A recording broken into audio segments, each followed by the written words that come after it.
I appreciate you taking the time to take a look at this campaign, which I'm involved in Oklahoma Senate District 22. I was born and raised here in the Oklahoma City area. I've lived all my life here, either in the Yukon, the Bethany, or the Northwest Oklahoma City area. I went to school in the Putnam City School District. I graduated from Putnam City West, where I played football and had a really good time, really good memories. I went on to school at Abilene Christian University for a period of time till they broke me. Middle-class boys writing checks at private schools doesn't last very long. Finished up at the University of Central Oklahoma with a BBA in Financial Administration. I worked in the finance industry for a period of time and really decided that wasn't my cup of tea. I thought when I went to school originally that if I learned where to secure money, how it works, and how to manage it, I could go apply that to whatever I wanted to do, and that's eventually what I did. I went back into construction industry that actually supported me while I was going to school, and now I build homes, custom homes, and live in Yukon with my family. I have 4 children, 2 of which are grown. My son Matthew is the oldest. He is 29 years old, and he works in the oil field where he is currently working on finishing up his petroleum engineer degree. My daughter Peggy is living in Fort Worth where she teaches. I have 2 younger daughters, Miss Hunter and Miss Jillian, who are 15 and 13, who attend school in Yukon, and my lovely wife Eva, who is an RN.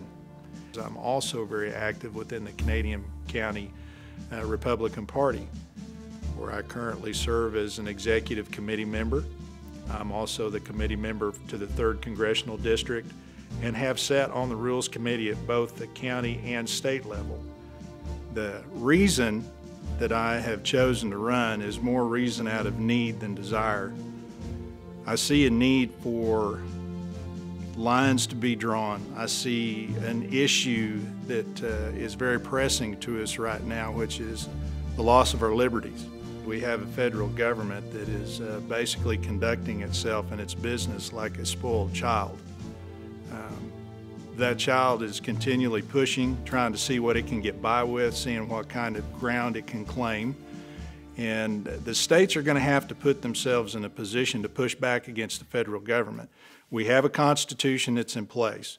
We have a Constitution that very specifically lines out how we are supposed to conduct ourselves at the federal level. There are only a couple of things that the federal government is supposed to do. Primarily, they're supposed to secure our liberties. Secondarily, we're supposed to be guaranteed a form of republic government, which doesn't really exist anymore.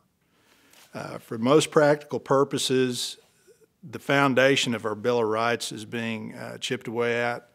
In a lot of areas, we don't even have that foundation in place anymore. The right to assemble freely and have free speech has been extremely impeded. The Second Amendment rights are currently under attack. The rights that we have for due process under law are under attack. Also, to be secure in our property and ourselves and our home, our personal effects. All these things are under attack, and they will not decease that attack until there are some lines drawn in the sand, and the state's going to have to do that. The state's going to have to step up and say, you know what? We are sovereign. This is a union of several and sovereign states that come together to form that union for those specific purposes. You don't tell us how we're going to educate our children. That's not within your construct. You don't tell us we have to restrict our use of our defense, our self-defense. Those are things that the federal government cannot and should not do. And if the states do not take a stand, we're going to end up in a place where we're going to abdicate that and forfeit those rights. I personally am not willing to do that, and most of the people I talk to on a daily basis aren't willing to do that. But we've got to do that. We've got to draw the line in the sand, and we've got to stand up and say, you are in service to the state. We do not exist for the federal government. The federal government exists to serve the sovereign states, and I need your help, whatever level that is. If it's volunteering some of your time, that would be appreciated.